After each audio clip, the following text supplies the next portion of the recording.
Prévu pour le 23 octobre prochain sur PC, PS3 et 360, le nouveau Medal of Honor nous a été présenté à l'occasion d'un showcase organisé par Electronic Arts à Londres. Baptisé Warfighter, cet épisode met en avant différents groupes d'intervention militaires que l'on retrouve dans des situations de conflits contemporains. Se baser sur des faits réels ou sur des affrontements actuels pour les adapter en jeu vidéo peut se révéler délicat, mais Rich Farrelly, le directeur créatif, semble avoir une autre approche. There are a lot of special operations tier 1 forces around the world, and I mean a lot more than I even thought there were. So choosing was very difficult, and frankly, we still haven't finalized the list. And we'll roll out probably a more final list later on, in our campaign. We're going to talk more about multiplayer come E3, but part of it is just talking to the operators that we know, and who they've worked with, and who they can vouch for as being these guys are the guys. These guys are like us, and that's kind of sort of how we started to kind of create our list. And obviously there's some that are just more that you hear about in the news every day. So again, there's all these criteria we have. We're not trying to duplicate actual events note for note. We're not trying to say this is the time that this happened with this guy, with this group. It's kind of a different approach. I mean, and it kind of goes back to the inception of Medal of Honor Warfighter comes from a manuscript that was written by two actual operators that we are acquainted with, and we really wanted to kind of roll their story into our game. And they wrote this manuscript while they were deployed in 9 different countries around the globe. And it just reflects the way kind of the war they're fighting has changed. It's not localized to Afghanistan or Iraq or whatever battlefield of the age. It's now kind of dispersed around different countries of the globe, but it's still a common threat. It's still a very credible threat that they need to address, but now they need to move around. So how we address those is we look at an area. We read the news every day, like you guys do, and it's pretty easy to see that Navy SEALs are rescuing hostages in Somalia. Filipino soldiers are being blown up by Abu Sayyaf in the Philippines last week. There are all these different things that are going on. So we look at that. We go, okay, there's a hot spot. Here's a group that's doing it. Here's the group that's doing something about it.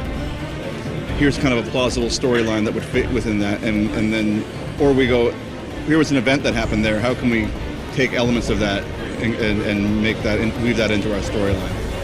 Si pour le coup, c'est bel et bien Danger Close qui s'occupera de son propre mode multijoueur, contrairement à l'épisode précédent qui avait demandé la collaboration de DICE, ce nouveau Medal of Honor profite des liens qui unissent Electronic Arts et le studio suédois pour utiliser le Frostbite 2 Engine, le moteur du dernier Battlefield.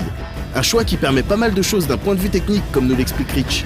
Obviously, from the demo that you saw today, visually the game has increased dramatically in terms of what we can do with the graphic fidelity.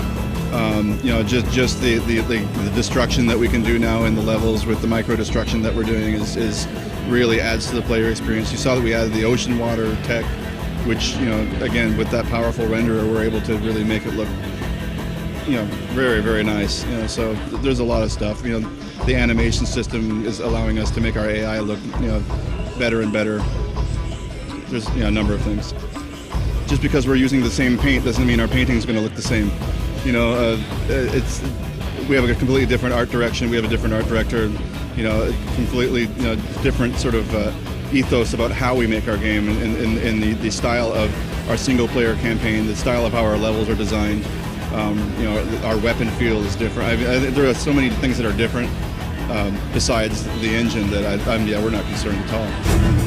Et ce Medal of Honor se pointe effectivement avec des idées originales dans sa campagne solo, qui diffèrent totalement de ce que l'on trouve dans le dernier Battlefield, comme le système pour forcer les portes par exemple.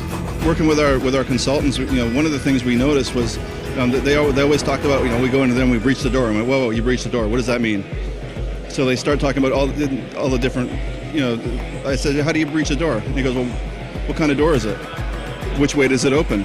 Which side is the door, which side is the hinges on? I mean, so they started asking all these questions. So we were intrigued enough to go, okay, well, there must be multiple different ways to do this. There must be different tools they use. There must be different methods. There must be different reasons why they use those methods. So we kind of distilled all of that and created this feature whereby the players can move up to a certain locked doors or shut doors, and they have to now decide from a menu how they want to approach the situation, and then they can execute their plan and take down the room next door.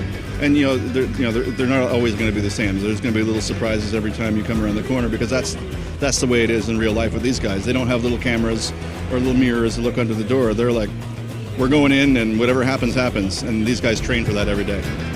On espère maintenant que ce ne sera pas la seule feature intéressante du titre et que ce Medal of Honor arrivera à tirer son épingle du jeu face aux grosses productions prévues pour cette fin d'année.